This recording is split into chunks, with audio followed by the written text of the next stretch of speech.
They painted over my wall photos, every single one of them, without asking, without even the courtesy of a warning, as if those faces and moments, those decades of birthdays and graduations and Sunday mornings in the garden, were nothing more than clutter that could be rolled into oblivion with 2 coats of sage mist paint. I came back from the pharmacy one afternoon, still fumbling with the zipper of my coat and the paper bag of my prescriptions, and the smell of fresh paint hit me before I even set foot in the hallway. I remember standing there for a moment frozen, my ears full of the humming of a portable fan somewhere down the corridor, my eyes stinging, not from the fumes, though they were strong enough, but from the sudden sight of my wall stripped bare, all the black frames gone, the nail holes patched, the old color buried under a smooth glossy green that someone had the audacity to call neutral. It was as if the years I had lived, the people I had loved, and the faces I still talked to when no one was listening had been declared irrelevant, surplus to the requirements of my daughter's version of a home.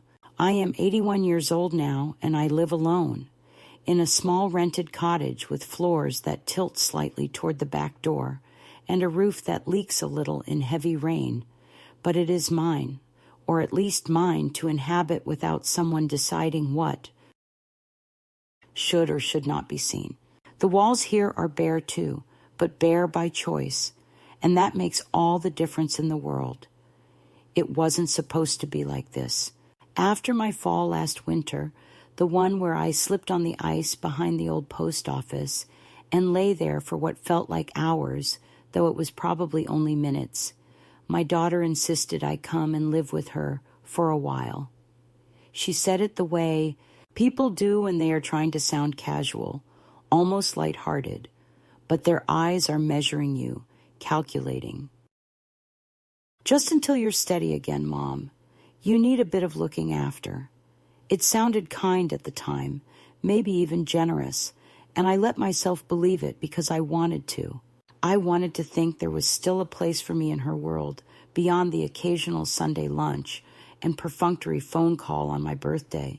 I arrived with 2 suitcases, a sewing basket, and 3 cardboard boxes of framed photographs, which she helped me carry up to the room she said would be mine. We'll make it feel like home, she promised, though I noticed the way she hesitated before the word home, as if it were a costume I would wear for the benefit of her conscience rather than a truth we would share. In those first weeks, I told myself the changes were small and harmless. The rearrangement of my things for better flow, the relocation of my favorite chair to the garage because it didn't fit the pallet, the slow disappearance of my books from the living room shelves. But then came the day of the wall. That hallway had been mine in a way no other part of her house was. She had let me hang my photos there, perhaps because it was a narrow space few guests lingered in, a kind of compromise between inclusion and invisibility. I had arranged them carefully. My parents on their wedding day in 1939, my late husband in his uniform before shipping out, my daughter as a gap-toothed 6-year-old holding a kite twice her size, my own hands dusted with flour as I rolled out pastry beside my first grandchild. They were not just decorations. They were my proof, my testimony, the chapters of a story I still believed was worth telling. And then, in the span of an afternoon, they were gone, replaced by a flat expanse of paint that smelled faintly of something chemical and final. My daughter's explanation came later in the kitchen, as she poured herself a glass of mineral water and barely glanced at me. We're updating the look, Mom. The place needs to feel lighter. Buyers like clean lines. Buyers. As if the house were already halfway out of our hands, as if my presence in it was just a temporary inconvenience in a real estate transaction. I wish I could tell you I said something sharp or defiant in that moment, but the truth is, I didn't. I stood there with my hands resting on the edge of the counter, feeling the cool stone under my palms, and I let her words wash over me like the paint over my memories. I told myself it was only walls, only frames, only things. But in the quiet part of my mind, the part that still keeps score even when I pretend not to, I understood that this was not about decor. It was about erasure. It was about the silent rewriting of a history she no longer wanted to display, perhaps because it did not fit the image she had built for herself, an image of a woman entirely self-made, untethered from the awkward weight of an aging mother with old-fashioned tastes and stubborn attachments. In that moment, I felt smaller than I had in years, smaller than when I stood in front of doctors explaining my fall, smaller than when I first moved into the house of a man who loved me but could never quite make space for my ambitions. I was a guest in my own daughter's home, and the rent I paid was my silence. Now, here in this crooked little cottage with its second-hand curtains and mismatched plates, I sometimes walk my fingers along the bare plaster and think about that hallway.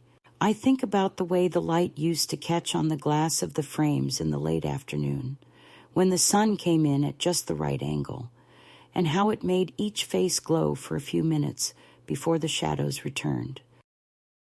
I think about how, even on days when my legs hurt too much to go outside, I could walk that narrow stretch and feel accompanied by the people I had loved, by the moments that had shaped me. And I think about how quickly it can all be made to vanish when someone decides that your history is an eyesore. But here's the thing they never seem to understand. You can paint over the walls, but you can't paint over the person who remembers what was there. It was the afternoon when I truly understood that the life I had known, or at least the one I thought I had, was slipping through my fingers in a way no hand could grasp. That morning had started like many others since I had moved in with my daughter, a ritual of quiet coffees and the hum of the television in the background, the soft clatter of dishes from the kitchen, where she busied herself with preparations I know longer had a role in. I sat in the faded armchair that had replaced my own at the edge of the living room, a chair chosen not for comfort, but for style, with sharp edges and too little cushioning. I watched the way the sunlight moved through the window panes, casting long shadows across the floorboards that no longer creaked with the familiar rhythm I had come to associate with home. There was a strange stillness in the air, as if the house itself was holding its breath, waiting for something to happen that I did not yet understand. I went to the hallway to hang my coat, as I always did, but the wall that greeted me was unrecognizable. The smooth, painted surface was cold and alien, unblemished by the fingerprints and scuffs that had marked it for decades. I reached out to touch it, my fingers pressing lightly against the flat expanse, searching for a trace of the past. Maybe a tiny ridge where the old frames had hung, or a faint outline where the sun had bleached the wallpaper. But there was nothing. Not a single mark remained to tell the story of the life that had once thrived here. My heart tightened in my chest, a slow, aching squeeze that I could not shake. I turned back toward the kitchen, where my daughter was moving among the cupboards, with the efficiency of a woman who had everything planned and nothing to lose. "They're gone," I said quietly, the words barely more than a whisper. She paused, her hand stilling on a glass jar, and without looking at me, she replied, "We needed a fresh start, Mom. You understand, don't you? It's just paint. Walls can be painted over." Her voice was steady, calm, but there was an undercurrent of finality beneath it, a note I could not ignore. I nodded, though inside I was shaking, unsure if I was agreeing or surrendering. The day wore on like that, small moments of distance growing into a chasm that I was powerless to cross. I tried to bring up the photos again, the ones I had collected with care and nostalgia, each one a fragment of a life I had lived fully and fiercely, but my words were met with polite dismissal. "Those things belong to the past," she said once, and the past doesn't sell houses. I watched her move through the house, orchestrating the placement of furniture, the selection of cushions and throws, each choice a statement that spoke louder than words. This was her domain now, and I was merely an accessory, a relic to be displayed or discarded at her discretion. The more I tried to find my place, the more I felt myself slipping into a role I had never auditioned for, that of the invisible woman, the faded presence in a picture that had been repainted without her consent. That evening, when the house was quiet and the world outside had softened into shadows, I sat alone in the dim light of my room and pulled out one of my old photo albums. I turned the pages slowly, tracing the images with a trembling finger. The wedding day of my parents, the first smile of my daughter, the baby steps of my grandchildren, all the faces that had been erased from the walls, now held between the fragile sheets of paper. I pressed my forehead against the album, feeling the weight of years pressing down on me, a sorrow so profound it was almost physical. How had I become a stranger in my own family? How had the people I loved most become the ones who painted over my memories, who brushed me aside like dust on a forgotten shelf? The answer came, unbidden and cold. They no longer needed me. Not really. They had created a new narrative, one that did not include the messy, inconvenient woman I had become. I was excess, a complication in their carefully curated lives. The realization settled like a shadow across my chest, heavy and unyielding. I wanted to scream, to demand my place back, but my voice was swallowed by the walls that had swallowed my photos. Instead, I sat in silence, the quietest kind of violence pressing against my ribs. Days passed, each one a repetition of the last. The paint on the walls dried and hardened, sealing away the past, and with it, a part of my spirit. I found myself retreating further into the corners of the house, avoiding the living room where the echoes of absent pictures haunted the empty spaces. I began to sleep less, waking in the early hours with the sting of loss fresh on my skin, the cold ache of being forgotten a constant companion. One afternoon, as I was folding laundry in the small utility room, my daughter entered with a folder of papers and a tone that was disturbingly light. "I've spoken to a lawyer," she said. "We're just making sure everything's in order. You understand how important it is to have these things handled properly at your age." The words cut sharper than any knife. Handled properly, as if I were a fragile object to be boxed up and stored away, not a woman still capable of choice, of thought, of resistance.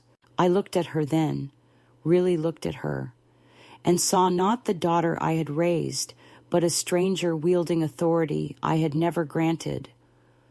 "I'm not ready," I said softly, though the tremor in my voice betrayed me. She smiled then, a smile that did not reach her eyes. "You don't have to be," she said. "That's why we're doing it for you." The days that followed were a blur of visits from strangers in suits and polite questions, forms to sign, and medical appointments scheduled without my input. The house became a stage for a drama in which I was cast as a supporting role, a character whose lines were pre-written and whose fate was sealed before the curtain even rose. I fought in small ways, refusing to surrender my keys, hiding important papers in a drawer, writing letters I never sent, but the tide was relentless. It was during one of those long nights when sleep eluded me, and the shadows seemed to whisper truths I was not ready to hear, that I made a decision. If they wanted to erase me, to repaint my life in colors not my own, then I would find a way to write my story anew, on my own terms, beyond the reach of walls and paint and carefully curated homes. I would leave, not in anger or despair, but with the quiet strength of someone who knows that the most important home is the one you carry inside yourself. That night, I packed a small bag, took the emergency envelope I had hidden for years, and slipped out into the dark with nothing but the clothes on my back and the name I refused to lose. The street was empty and the air crisp with the promise of rain, but I walked steadily, each step a reclaiming of the ground beneath me, a defiance against the erasure that had nearly swallowed me whole. They had painted over my wall photos, but I had not forgotten who I was, and that, I knew, was something they could never take away. After that night, after the quiet flight from a house that had become a gallery of erasure and silence, I found myself caught in a strange liminal space where the familiar and the unknown blurred at the edges, a threshold between the life I had lost and the one I was only beginning to imagine. I did not rush into anything, because rushing would have meant desperation, and I was determined to walk slowly, deliberately, as if each step could stitch together the fragments of a story interrupted too soon. The rented cottage where I now stayed was modest, its floors uneven, and its paint chipped in places. But it was mine, in a way the house I had left never was anymore. Here, the walls were blank canvases, empty not because they had been scrubbed clean by others, but because I had not yet chosen what to place upon them. There was a quiet dignity in that emptiness, a promise that the past, though it could not be erased, did not have to define the future. In the days that followed, I settled into a rhythm that was at once unfamiliar and deeply needed. Mornings began with the soft light filtering through threadbare curtains as I brewed a cup of instant coffee, the bitter taste a small comfort against the silence. I walked slowly through the nearby streets, the sidewalks cracked and worn, like the lines on my own hands, and the scent of rain and earth mingled in the air, grounding me in the present.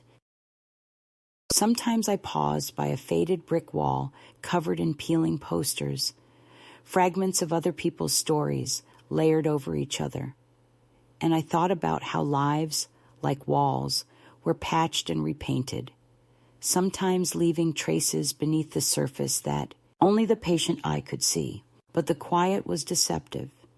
Beneath it, currents of change stirred, and with each passing day, the loss I had felt so sharply began to morph into something else, a fragile, tentative form of resolve. The things I had left behind, the painted walls, the erased photos, the whispered conversations about downsizing and redecorating, had attempted to erase not only my past, but the very fact of my existence as someone who mattered.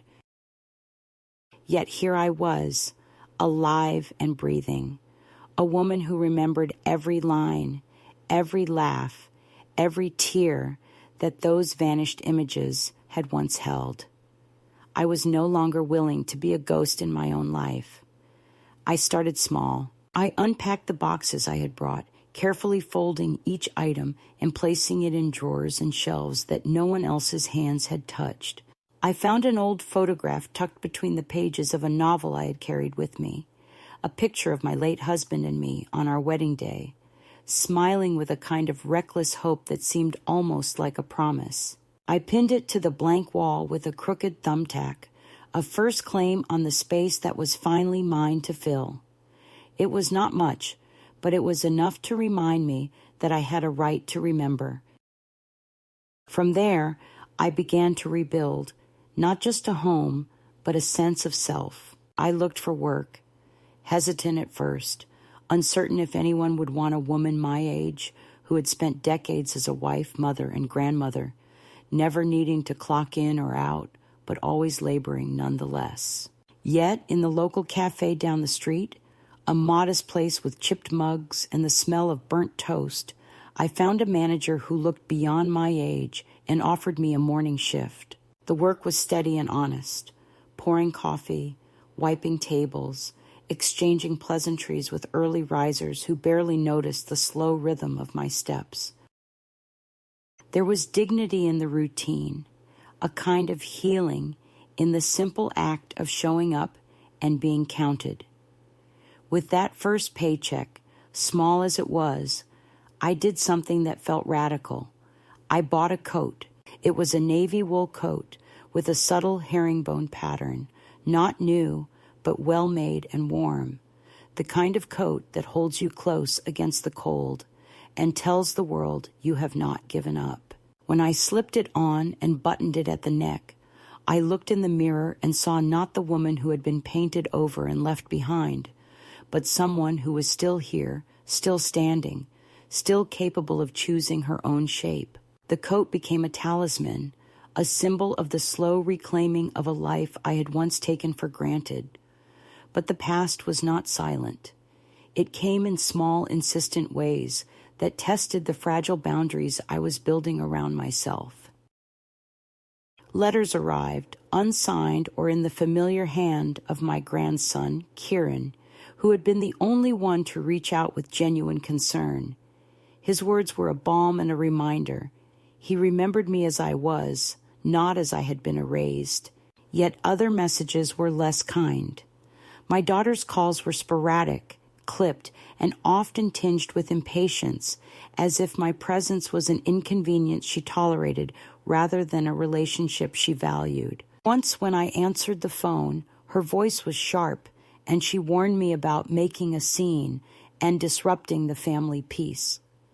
The phrase echoed in my mind, a cruel irony, considering how much peace I had sacrificed to keep the family together all these years. One afternoon, as I was walking home from the cafe, I noticed a real estate flyer posted on a lamppost. It showed the house I had left, now freshly painted and staged to perfection, with smiling faces and empty walls. The description boasted of modern updates and a fresh, clean aesthetic, but made no mention of the woman who had once filled its rooms with laughter and life. I folded the flyer carefully and tucked it into my coat pocket, a silent testament to the fact that some stories are rewritten without consent, but not without witnesses. The tension between past and present, between erasure and remembrance, became a quiet pulse in my days. I found small acts of resistance in the routines I created, placing my keys on the same hook every evening, keeping a journal of the moments that mattered, and writing letters I sometimes sent and sometimes kept hidden. Each act was a stitch in the fabric of a new life, one I was determined to weave with intention and care. I learned to say no without guilt, to choose solitude without shame, and to find strength in the spaces where others had sought to make me invisible. And yet, even as I built this new life, I was aware of the fragile nature of what I was creating. The threat of being swallowed again by the tides of family expectation and societal disregard lingered like a shadow just beyond the edge of the day. I knew that to survive, I would need not only courage, but also patience and a steady heart. The painted-over walls of my past had been a warning and a lesson. No one gives up their power willingly, but neither do they surrender it without a fight. In the quiet moments before sleep, when the house was still and the world seemed to hold its breath, I would run my fingers over the edges of the photographs I had reclaimed and whisper my own name, a reminder, a promise. I was still here. I was still myself, and I would not be painted over again. There was a moment, sometime in the middle of that slow, tentative life I was piecing together, when I realized that I was no longer merely surviving, but beginning to breathe again in a way I had not thought possible. It was not a sudden awakening or a dramatic shift, but a quiet, almost imperceptible change that crept into the edges of my days, like the first light through a cracked window. The small cottage where I had made my refuge was no longer just a shelter from the past. It was becoming a place where I could begin to reclaim my story, not as a fragment of someone else's narrative, but as the author of my own. It was during one of those long mornings, when the rain tapped softly against the pane, that I first dared to pick up a paintbrush and make a mark of my own on the blank walls that surrounded me. I had spent years watching my life be painted over, layer upon layer of other people's choices, decisions made in my name, but never with my consent. The walls that once held photographs of people I loved, memories I cherished, had been scrubbed clean, wiped bare as if to erase not only images, but the very essence of who I was. But here, in this small space that no one else visited or judged, I found the courage to reclaim a fragment of my identity in a way that was both simple and profound. With trembling hands, I dipped the brush into a pot of deep blue paint and drew my name across a wide wooden plank I found in the shed behind the cottage. Marinette Louise, my full name, painted in bold, uneven strokes that refused to be quiet or modest. The act was more than just putting letters on wood. It was a declaration, a boundary set against erasure and invisibility. Later that week, when the light was just right and the shadows fell gently across the front porch, I nailed that plank above the door, a guardian of sorts, a sign that this was no longer a place where I would be hidden or ignored. The neighbors, simple folk with weathered hands and kindly eyes, paused when they saw it. Some smiled and nodded in recognition. Others asked if I was expecting company, while a few looked on with confusion. It did not matter. What mattered was that I had marked my territory, not with bitterness or anger, but with a quiet pride that felt like a small revolution. My daughter's reaction was swift and sharp when she came to visit. She stood on the porch, her arms crossed, lips pressed into a thin line. "That has to come down," she said, as if the name I had painted were a trespass on her carefully curated world. "It's not appropriate. It sends the wrong message." But I did not flinch.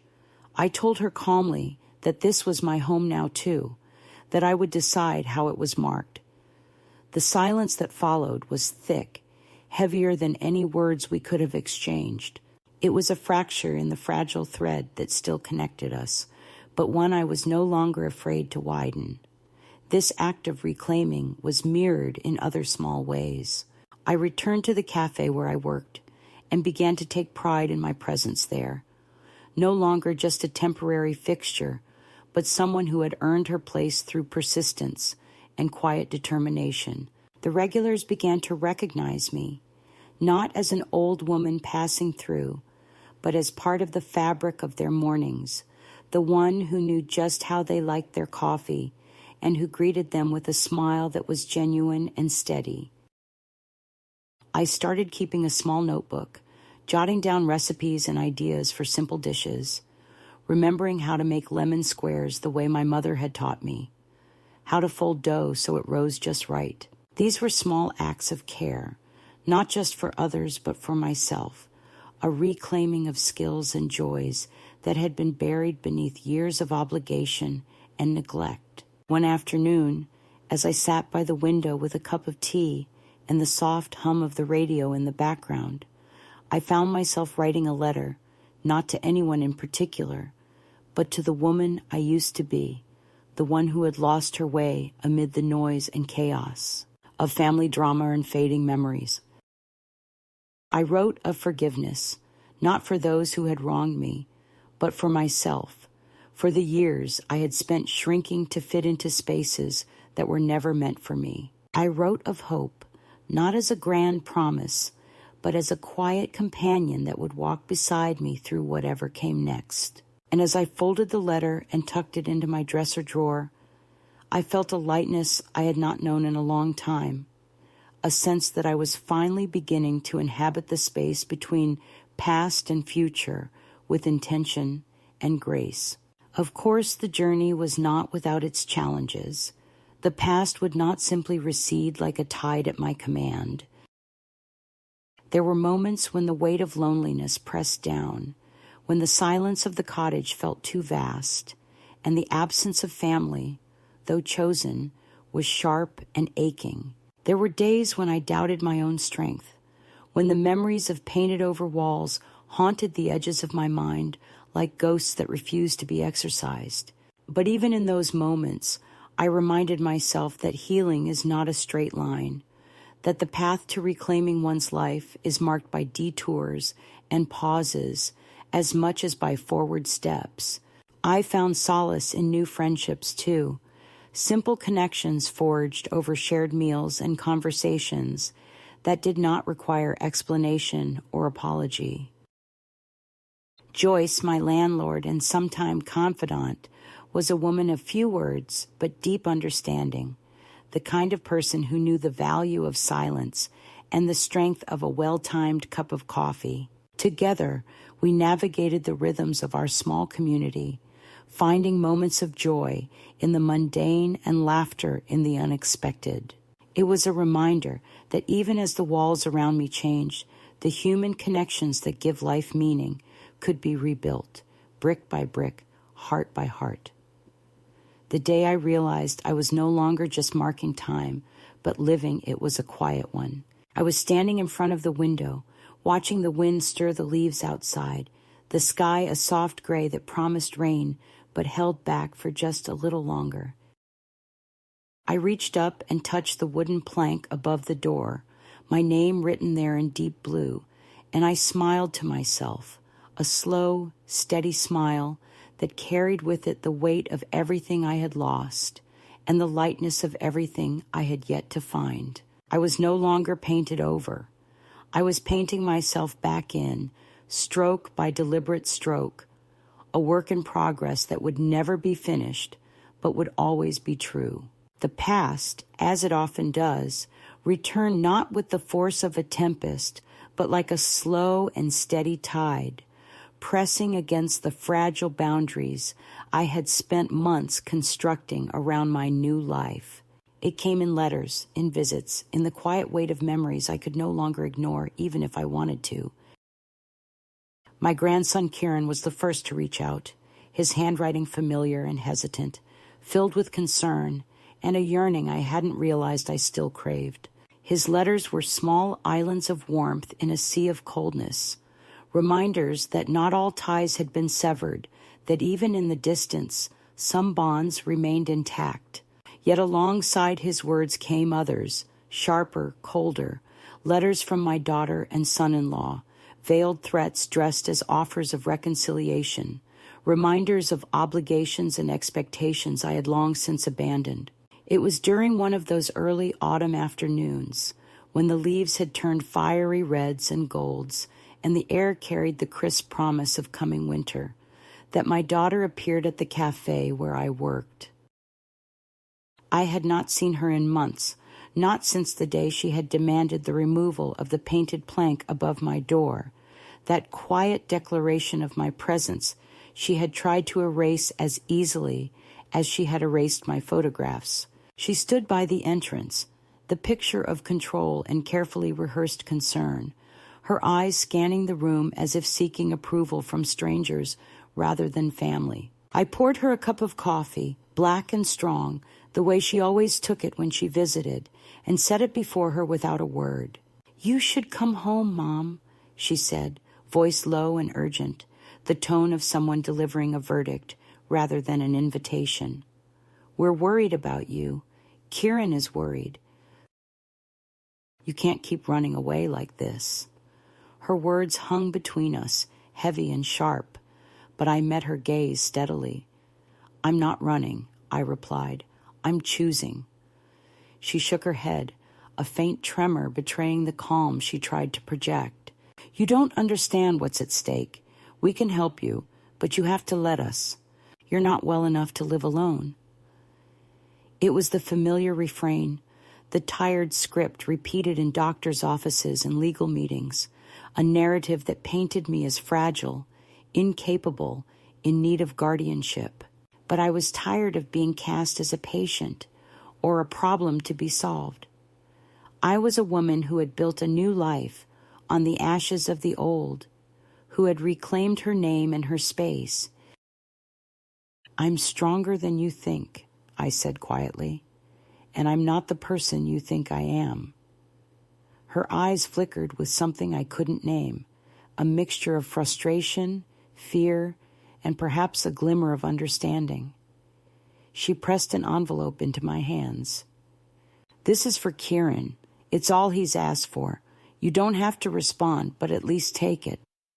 I unfolded the letter inside, the neat handwriting unmistakably his, filled with words of longing and cautious hope.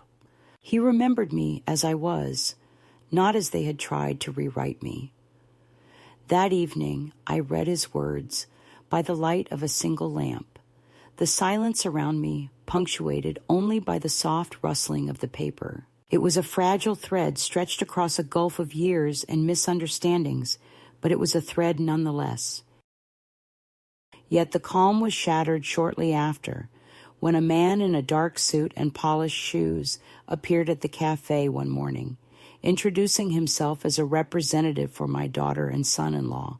His manner was polite but firm, a legal instrument wielded with the precision of a scalpel. He spoke of concerns for my safety, of the necessity of arranging care and protecting assets. The words were familiar, rehearsed, the language of power cloaked in kindness. I listened without interruption, then folded my apron and set it on the counter. "Tell them," I said, voice steady despite the storm raging inside me, "that I am not their project or their possession. There are no decisions to be made without me." The lawyer's eyes flickered with surprise, perhaps annoyance, but he nodded and left, leaving behind a silence that was louder than any confrontation. The threat was clear, though unspoken. The fight was not over, and the battle lines were drawn not only over property or possessions, but over my very autonomy. I was reminded, painfully, that reclaiming one's life after decades of invisibility is a journey marked by constant vigilance, by the need to defend not just space, but the right to exist on one's own terms. In the weeks that followed, I received more letters, formal notices, legal documents, and occasional notes from family members trying to bridge the growing divide. The local newspaper ran a story on my disappearance, painted in tones of concern and mystery, quoting my daughter's pleas for my return and her fears for my well-being.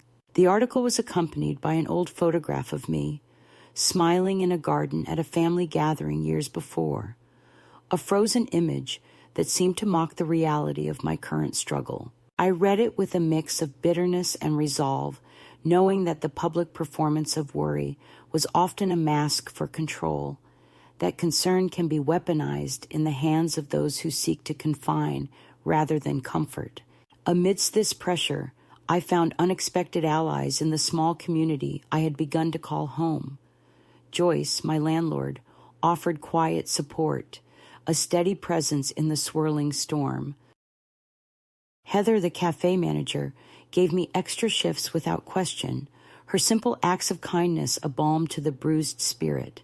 And then there was Arthur, a widower who came in each morning with his newspaper and a gentle smile, the kind of man who listened without judgment and spoke with the wisdom of someone who had seen life's relentless tides. Our conversations, often about birds or the weather, became a refuge, a reminder that connection can be found even in the unlikeliest of places. One afternoon, as Arthur handed me a small, hand-painted magnet shaped like a birdhouse, he said quietly, "Sometimes the smallest things remind us who we are." I tucked it into my coat pocket, a talisman against the encroaching shadows. It was in these moments, surrounded by the ordinary kindness of strangers and the simple rituals of daily life, that I found the strength to hold my ground, to refuse to be swept away by the currents of family expectations and societal pressures. But the past was relentless. One evening, my daughter appeared unannounced at the cottage, her expression guarded, her words measured. She did not ask to come in, but stood on the porch, the wind tugging at her scarf. We want to help, she said. We want to find a way back. I looked at her, at the woman who had once been my child, and now seemed a stranger, shaped by fear and frustration. Help is only welcome when it respects the one it is meant for. I said, I am here. Not lost, not broken, but living. If you want me in your life, meet me where I am. The days stretched on, a delicate dance of distance and tentative outreach. I wrote letters, not always sent, expressing truths that had long been buried beneath layers of silence and pain. I met with lawyers to assert my rights, to ensure that my choices would be respected, to carve out a space where my voice could be heard. The fight was exhausting, often lonely, but it was mine, and in owning it, I reclaimed a power I had forgotten I possessed. One night, as the rain fell softly against the window panes and the cottage was filled with the warm glow of a single lamp, I sat with a pen in my hand and wrote a letter, not to my daughter, not to the lawyer, but to the woman I was becoming.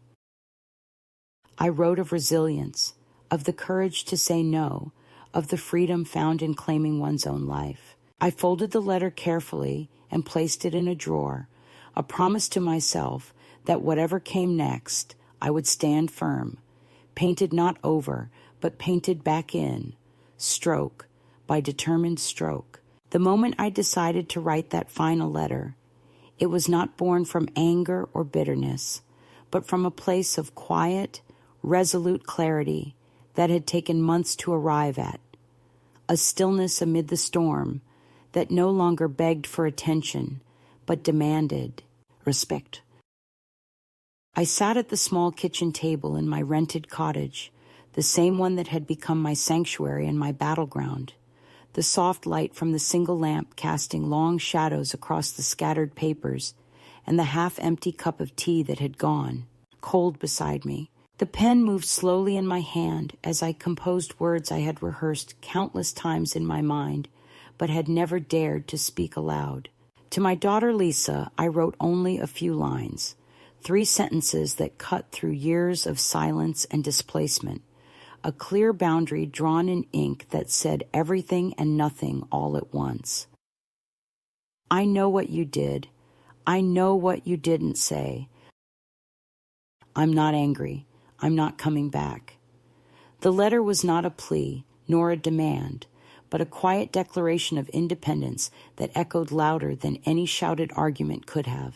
Sending that letter felt like sealing a door behind me, a door I would not open again for them, not on their terms, nor on mine until I was ready, if ever. It was an act of finality that released me from the tangled web of expectation and obligation that had ensnared me for decades. I mailed it with a stamp adorned by a simple bird in flight, a finch, the kind I had come to love for its unyielding song, even in the coldest seasons. I walked to the post office that morning with a calm I had not known in years, the crisp air filling my lungs as if with new life. There was no turning back, and for the first time I welcomed that. In the days that followed, the silence from their side was deafening, yet I did not miss the calls or the messages that came before with their subtle accusations and veiled apologies. I was free from the performance of concern, the manipulation wrapped in smiles, and we just want what's best for you. My new life had become a tapestry woven from small victories and quiet moments of grace, each thread a testament to the woman who refused to be erased. I continued to work at the cafe, the rhythm of the morning steady and grounding. Heather, the manager, surprised me one day with a new apron she had found in a clearance bin, deep green with the words stitched in gentle script, "Not your grandma's kitchen." I laughed aloud, the sound ringing clear and true, a bell tolling the end of an era and the beginning of another. Then there was the day Lisa showed up unexpectedly at the cafe, her expression unreadable beneath the soft drizzle that had begun to fall outside. Heather spotted her first, a woman in a tailored coat standing stiffly by the pastry display, pretending to read the chalkboard menu, but waiting for something I could not name. I did not approach her. Instead, I finished my shift, counting tips with steady hands, before walking home in the fading afternoon light. The sidewalk shimmered with leftover rain, and the coat I wore held the warmth of movement and choice. Lisa did not enter, only lingered for a moment before turning away, her retreat a silent acknowledgement of the boundary I had drawn so firmly. That evening, sitting on the porch with Joyce wrapped in an old quilt, watching the moon rise over the quiet street, I felt the weight of everything I had endured and the strength I had reclaimed. Joyce, with her blunt wisdom and steady presence, simply said, "You know they're going to show up, right?" I nodded, knowing she was right, that the past has a way of sniffing you out just when you think you've left it behind. But I was no longer afraid. This time, I would meet them on my own terms, or not at all. The final cut came when the lawyer representing Adam and Lisa stepped through the cafe door, his presence a reminder that the fight was not yet over. He spoke with practiced civility, outlining their concerns and intentions, suggesting next steps they thought prudent for my well-being and financial security. But I was no longer the quiet woman who nodded politely and swallowed her protests. I folded my apron neatly, placed it on the counter, and looked him in the eye.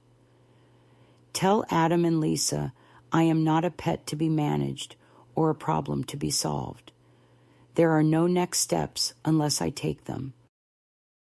I am of sound mind, living in a safe environment, and I will not be moved without my consent." His polite smile faltered, and for a moment I saw a flicker of respect behind the professional mask. In the days that followed, the edges of that confrontation softened into the steady glow of a life finally settled. I wrote one last letter to that lawyer, brief and firm. "To whom it may concern, there is no cause for further legal contact. I have retained local counsel. Any further attempts under the guise of concern will be considered harassment." Signed and mailed, it was the final stroke on a canvas long painted with struggle and resilience. At the cafe, the rhythm of my days settled into a gentle certainty. Arthur came by each morning, his cane tapping softly on the floor, and we shared quiet moments over tea instead of coffee, the change a small concession to age and comfort. "You look lighter," he said one day, and I smiled, thinking of the letters, the boundaries, the new life I had built piece by piece. "I wrote a letter," I told him. "The last one."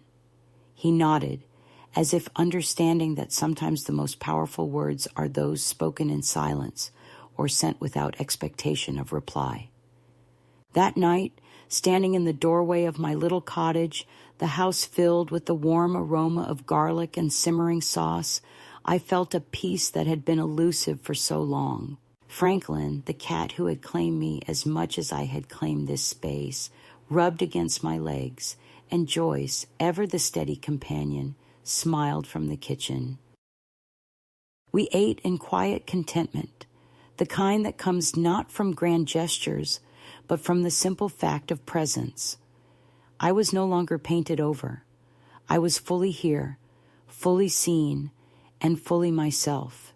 They say that time softens everything, but the truth I have learned is more complicated. Time does not erase pain or betrayal. It only teaches you how to live with them differently. In the quiet aftermath of what felt like a storm that might never end, I found a stillness that was not resignation, but a steadying of the spirit. The little cottage with its uneven floors and peeling paint became a refuge, not just for my body, but for the parts of me that had been forgotten or dismissed for so long. I began to plant herbs in chipped pots along the windowsill, basil, rosemary, thyme, simple things that grew slowly but surely, stubborn in their persistence, much like myself.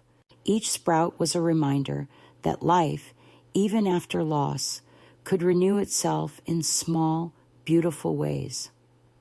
I wrote letters, though not all were sent. Some were to my daughter, though they went unanswered. Others were to the woman I once was, a kind of dialogue across time and pain. The act of writing became a ritual, a way to hold on to my voice when it felt like the world was trying to steal it away. In those letters, I told myself that I was enough, that my memories were valid, that my presence mattered, that the name I had painted above my door was not just letters on wood, but a proclamation of existence. I imagined another woman, someone who might be walking a similar path of invisibility and erasure, and I wrote to her across the distance, hoping my words would be a beacon in her darkness. The friendships I had begun to forge in this small town deepened into lifelines. Joyce, who had become more than a landlord, was often the first to hear my stories, the ones I told in fragments and hesitations, but also the ones I told in fierce declarations of self-worth and hope. She listened without judgment, her steady presence a reminder that kindness is often the quietest revolution. Arthur continued to visit, his gentle humor and shared silences a balm for the loneliness that sometimes crept in. Together, in those simple connections, I found a community that did not ask me to shrink or disappear, but welcomed me in all my flawed and fierce humanity. There were moments when the old wounds ached sharply, like the sudden sting of a cold wind, or the unexpected scent of a perfume that once belonged to someone now distant. I would find myself staring at the blank walls in the kitchen, or touching the chipped edge of the wooden plank with my name, feeling the weight of all that had been lost, but also the strength of all that had been reclaimed. I learned that healing is not about forgetting or erasing, but about making peace with the fractured pieces of a life lived fully, with all its imperfections and scars. One afternoon, as I sat on the porch watching the sunlight dance through the leaves, I thought about the women I had known in my lifetime, the mothers, the daughters, the grandmothers, who had been silenced or sidelined, whose stories had been painted over like the walls of my former home. I thought about the power in speaking truth, in reclaiming space, in insisting on being seen. My letter to that unknown woman was a promise and a challenge, that even when the world tries to erase you, you can paint yourself back in, one deliberate stroke at a time. As the seasons changed, bringing new colors and new rhythms, I felt the quiet blossoming of something I had feared lost forever, hope. Not the flashy, blinding kind, but a gentle, persistent light that warmed from within and guided me forward. I knew the past would always be part of me, but it no longer controlled me. I was free to write the next chapters of my life with a steady hand and an open heart. And so I live now in this small cottage, surrounded by growing herbs, the faint scent of old wood and fresh paint mingling in the air, the soft presence of friends, and a cat who keeps me company. I am no longer a shadow on someone else's walls, but a woman who has reclaimed her name, her story, and her dignity. To any woman who feels erased or unseen, I say this: you are here, you are enough. Paint your name boldly, make your mark. The world may try to cover it up, but your story will always find a way to shine through.